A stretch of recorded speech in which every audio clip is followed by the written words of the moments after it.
Welcome to Untimely Radio Theater. Brand new stories with an old-time attitude. Tonight's story is Dog Days. Our 1930s gumshoe is up to his ankles in trouble again, trying to track down a pedigreed pooch and solve an incidental murder. The dog days of summer were here.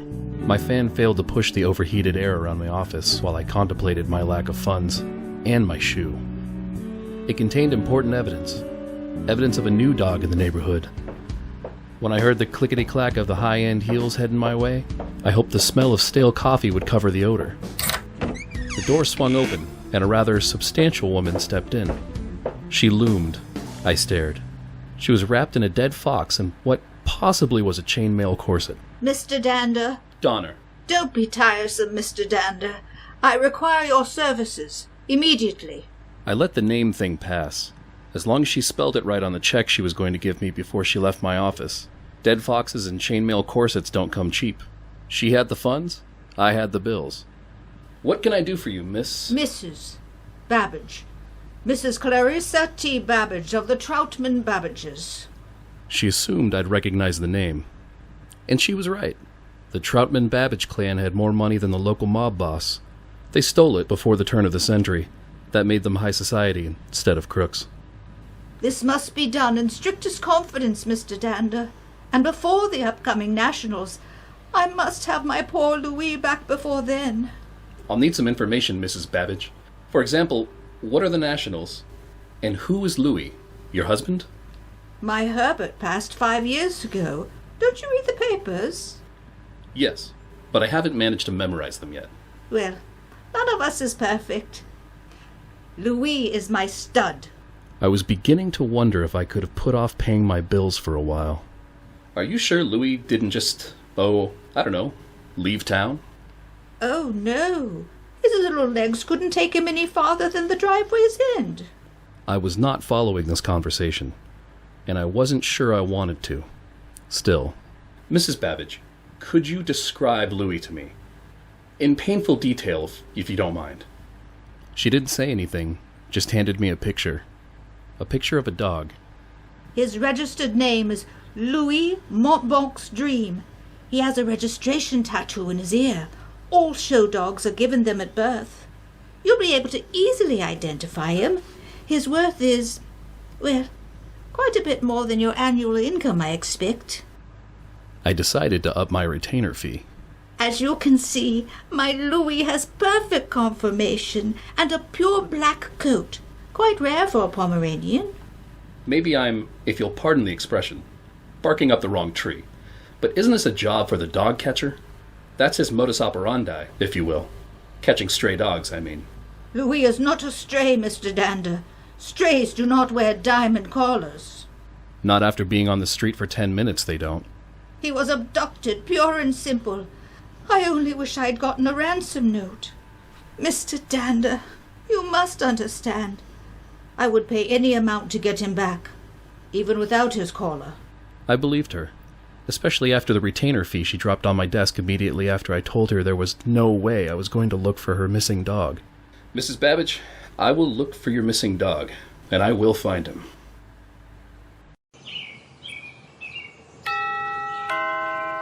I showed up at the Babbage estate to see what I could see. The first thing I saw was the butler. I gave him my card. He gave me a withering stare. Who's there, Clarence? A gentleman who claims to have an appointment with the madame. The man who came to the door was a taller and thinner version of Mrs. Babbage, minus the mustache. My sister's gone for a bit of a lie-down. What did she hire you to do, exactly? We already have a gardener, and we just hired a new chauffeur. My name's Sebastian Donner. I'm a private investigator. Your sister, she hired me to track down your dog. Ah, and you wish to interrogate possible suspects? How exciting. What is it you gumshoes try to ascertain? Motive, means, and... Opportunity. Why don't we start with that? Let me see. My butler, Clarence, battens down the hatches every night. Normally, I verify. Unfortunately, the night Louis was taken, I'd been feeling rather under the weather. So Clarence left a door unlocked. It appears so. Yet I feel it's really my fault. After all, as the breeder, I am ultimately responsible for the dogs. But your butler wouldn't need to wait for an unlocked door. That's only means and opportunity, Mr. Dandy. Donner. You've missed the most important part. Motive. A $3,000 dog wearing a collar you could buy a yacht with is motive enough for anybody. Some people are more motivated than others. A rival breeder, for instance. And if I may be so bold, there is one who may fit all your criteria.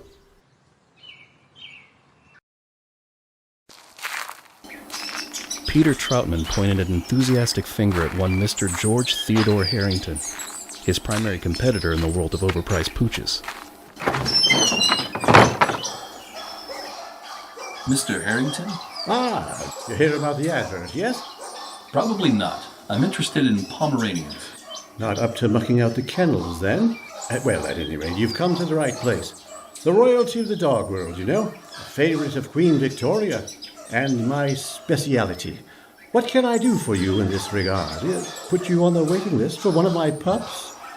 I'm a private investigator, Mr. Harrington. Mrs. Babbage's prized show dog's been stolen. She hired me to track it down. Louis Montbec's dream? Stolen? I find that difficult to believe. Clarissa's may be an idiot with more money than is good for her, but her brother, Peter, is extremely protective. And he does occasionally have a bit of luck with the dogs. You must have. I understand you once offered good money for little Louis. Ah, I see. Clarissa sent you here to accuse me of theft. How like the woman. Well, you may search here all you like. I've nothing to hide. And he didn't. I went to 3 other local breeders of Pomeranians, but all I found was squat. Unfortunately, my shoe found something else, and nobody even offered me a hose. After Mr. Harrington also neglected to offer me something to eat, I decided to head to the local lunch wagon and see if they'd extend my credit. Hey, mister, wanna buy a dog? For one brief shining moment, I thought I just made the easiest 500 bills since the last time my accountant mislaid a decimal point. But like my tax refund, it disappeared as soon as I turned around and saw what the kid was holding. It was black, it was small, it was probably a dog, and that's where the resemblance ended. He ain't hardly got no fleas. Looks like a rat. Cut the booze wash. He's a dog. You gonna buy him or not? I'll pass. You're lost, mister. The kid marched past me. A couple of stores down, he stopped and pushed a door open. When I saw the sign on the door, I knew I had to follow him in. The kid was a regular huckster, but his mark wasn't buying. This is a pet store, kid, not a charity. Come on, mister. I ain't asking much for him. I gotta eat. So eat the dog. Now scram before I call the cops. You have dogs for sale? Yeah, I tried to sell refrigerators, but the birds kept crapping on them. Funny guy. Tell me, where do you get your dogs from, other than random juvenile delinquents? Depends. Got any Pomeranians? I'm an interested buyer. Yeah? Then sure. There's a couple next to the monkey cage. The only place I'd seen monkeys was at the circus. They were usually cute, funny, and without the hygiene problems these two seemed to have. Is there another way around?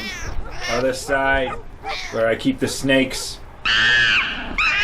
The floor in front of the monkey cage was going to finish the job on my shoes. But with what Mrs. Babbage was paying me, I could always get another pair. So I walked through what the monkeys considered their personal latrine. I looked at the dogs and was not surprised at what I saw. Disappointed, but not surprised. These are Pomeranians? Pomeranian-ish. I decided to cut my losses and head for the pound before the dog catcher could get rid of any evidence he might have stolen. What Rufus Shad catches tend to find itself in other industries, such as the fur trade. Dog catchers never win any popularity contests.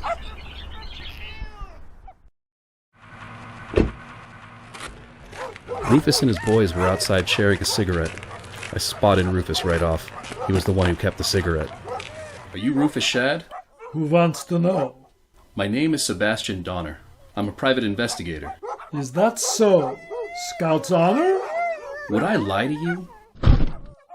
In retrospect, I should have wondered about the guy with the brass knuckles. I woke up in the town dump. Shoes were now the least of my problems. Then I noticed a collection of collars amid the refuse. Lewis's wasn't there, but then no one in their right mind throws away diamonds, even ones attached to a dog collar. I decided to try a different approach.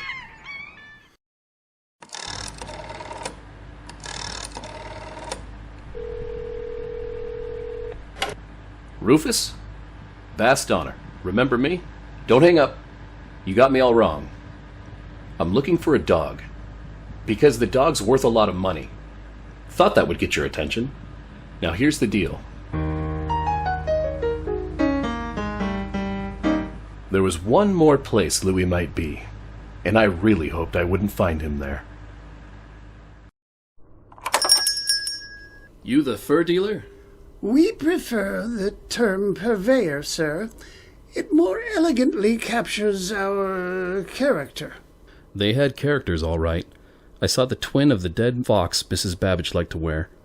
There were a few furs cut into what looked like actual coats, but a lot of the inventory consisted of the original animals stuffed with new insides, including a skunk?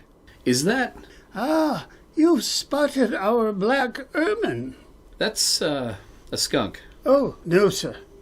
Neophytes often make that mistake. Note the density of the fur, the preponderance of guard hairs. The white stripe down the middle? As I said, sir, easily confused by the novice. You don't by any chance purvey dog fur? My word, sir. What sort of barbarians do you think we are? I didn't see any dogs on display, so I decided not to tell him what I thought. I was beginning to get discouraged, and I was beginning to run out of clean clothes. I stopped by the dry cleaners to pick up the suit I wore when I got tossed in the dumpster, but they'd thrown it out. What'd you expect me to do with it? It stunk.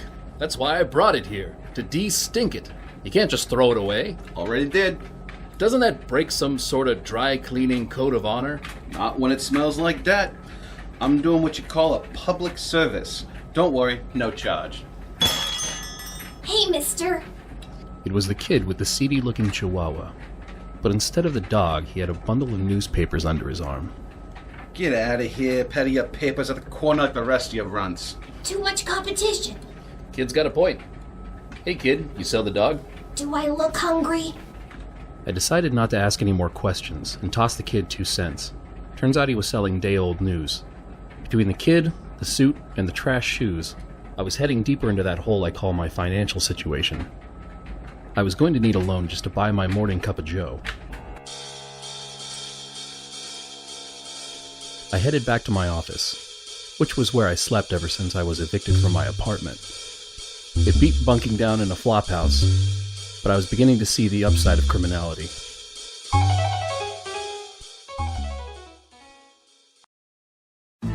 After a less than appetizing dinner at the 10-cent cafe, I fluffed up my trench coat, thought longingly of my pillow, and tried to remember where I put my toothbrush. That's when I heard it. I hoped it was somebody else's problem, but I knew it was probably going to be mine. Hey, who ordered the zoo? That you, Mr. Dodger? Donner! There's done been answered. I highly doubt that. Hey, you can't... But he did, and there wasn't a thing I could do about it. It was a veritable circus parade of dogs. Well, mostly dogs. The climb scrambled and piddled their way up to the narrow stairway, right into my office. Take your pick, Dungeon. Don, forget it. What'd you do, empty the pound? Yeah, I even picked up a few on the way over. I don't see any black Pomeranians. In fact, I don't see any Pomeranians. Is that a cat? It's black. It's even fluffy. What more could you ask for? A bark? A chicken. You brought a chicken. In case you get hungry. Look, Rufus, it's got to be the right species, and there's no reward unless it's the actual dog in question. It It was time to update the Babbages on my lack of progress, and drop in some bad news to round it out. What possessed you to go to Rufus Shad? He's the dog catcher. He catches dogs. I know what he does. I send him unsuitable puppies I need to dispose of. You send those little darlings to Rufus Shad? Peter, I thought you gave them to underprivileged children's homes. You can't expect me to do that myself, Clarissa. It's Mr. Shad's job to find homes for those puppies. Well, I suppose that's all right then. I didn't have any luck at the furriers either, but that's a good thing in this case. Mr. Dander, are you implying that the furrier uses actual live animals? How horrible! Ma'am, correct me if I'm wrong, but don't you have a fox wrap? Oh, Mr. Dander, that's not a real fox. The very idea. It has a head, biting its tail with its teeth, and there are legs. 4 of them, if I'm not mistaken.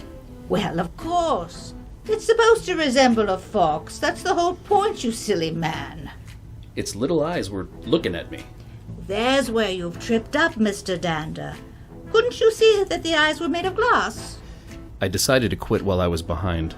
Look, right now all I can tell you is that I know where the dog isn't. Oh, my poor Louis. It's dog eat dog in the world of canine breeding, isn't it, Mr. Troutman? How does she manage? She doesn't. Clarissa writes the checks, but she trusts me to produce the winners. You work for your sister? We are partners. Clarissa is older, so of course she was left the estate, but I make any decisions regarding the dogs. And if she doesn't agree with your decisions? Clarissa has complete faith in me, well-founded as our continued line of champions can testify. You're not wrong, Mr. Troutman, but I've run into a bit of a conundrum. My prime suspect, Mr. Harrington, came up short in the pilfered Pomeranian department. Then he came up dead. What? But why would anyone want to kill Chester Harrington? I thought maybe you could tell me.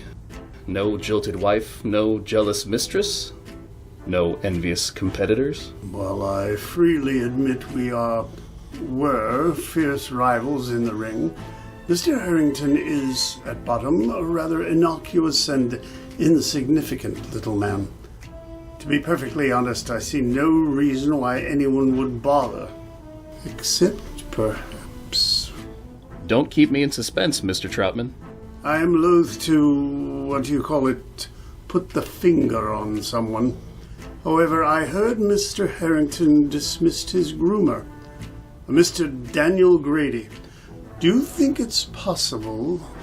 Possible? Probable. You can throw any word you want into the mix. Meanwhile, I'll see what I can dig up. I was no closer to finding the dog, but Harrington's murder had to be related. I figured if I could solve the murder, I could find the dog, or at least know who ate it.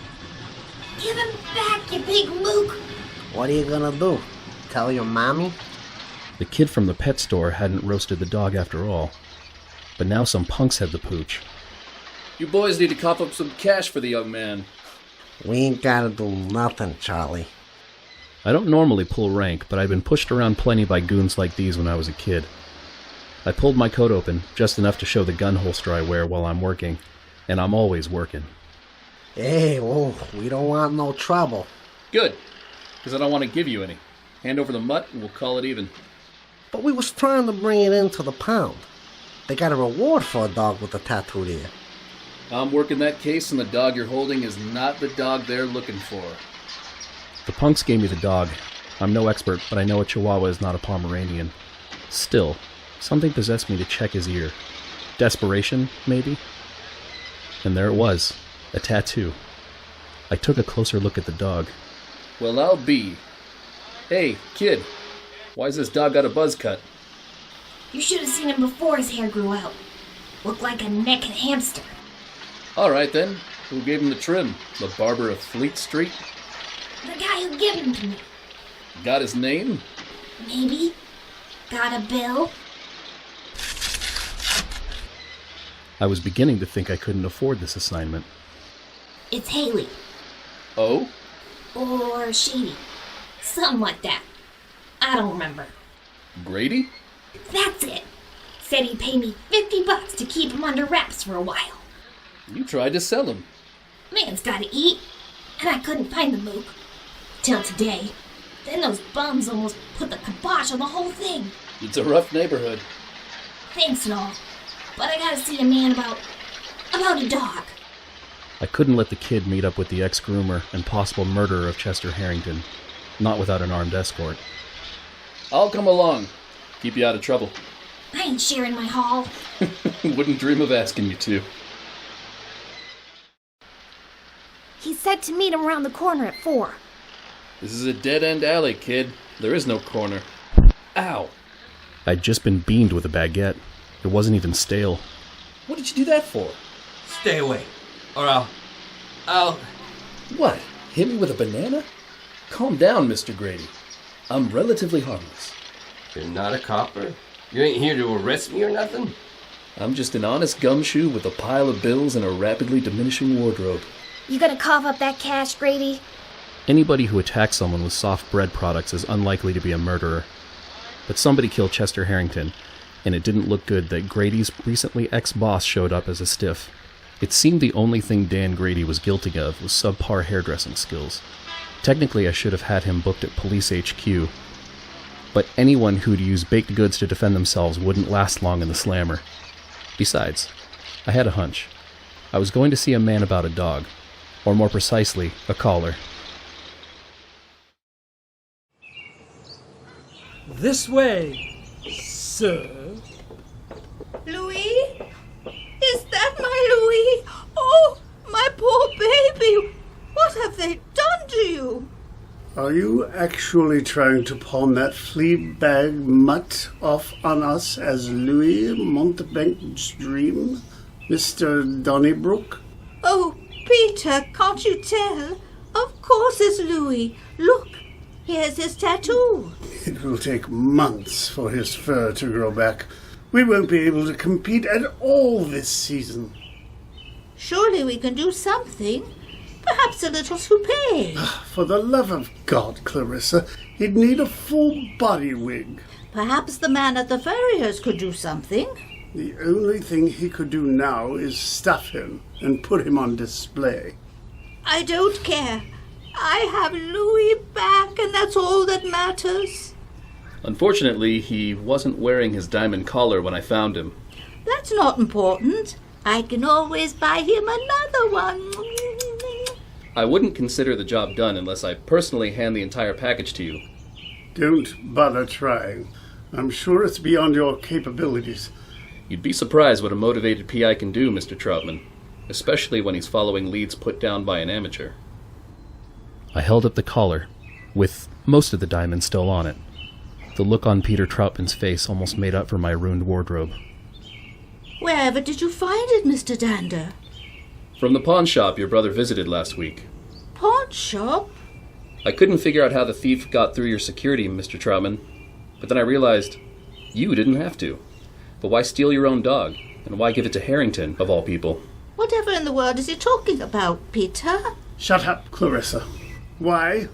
Because I was tired of playing little brother to a vacuous half-wit of a sister who spends the family fortune on fashion, garden parties. And dog breeding. Our one useful expense. Except she's kept her checkbook closed of late. Come to find out, it's because we're on the verge of bankruptcy. So the family fortune has, if you pardon the expression, gone to the dogs? I wasn't going to hang around to see my home sold out from under me. I offered to give Harrington the dog in exchange for employment. My sister can sink or swim as she pleases. Oh, Peter, how could you? The same way I've done everything as the younger brother of Daddy's little princess. By my wits. You think that stupid collar was the only thing I pawned? My gold-plated grapefruit peeler? When Louis went missing, Harrington thought I was double-crossing him. He was going to expose me to Clarissa. I couldn't afford to ruin my reputation. Mr. Troutman, where you're going, a bad reputation will be the least of your problems. It was satisfying to see a murderer caught, a dog returned, a case solved. What wasn't so satisfying, that retainer fee bounced higher than a helium-filled basketball. Then my car got repossessed. This is a big city, and it was a long walk from the impound yard to my office. I gotta admit, by the time I got there, my dogs were barking. We hope you enjoyed Dog Days. This concludes the second season of Untimely Radio. Kevin Oberlaurel as Sebastian Donner, Mary Moore as Miss Clarissa Babbage, David Goldbeck as Peter Troutman and the Furrier, Peter Werblin as Mr. Harrington, Tessa Oberlaurel as the young boy, Louis Lane as the dog catcher and the butler, Freeman Land as the pet store owner, Mark Strosher as the dry cleaner, Danny Mercado as the juvenile delinquent, Patrick Peterson as Grady. Story by Marianne Oberly. Some special effects courtesy of Quick Sounds and Free Sound. This is your announcer, Kevin Oberlaurel.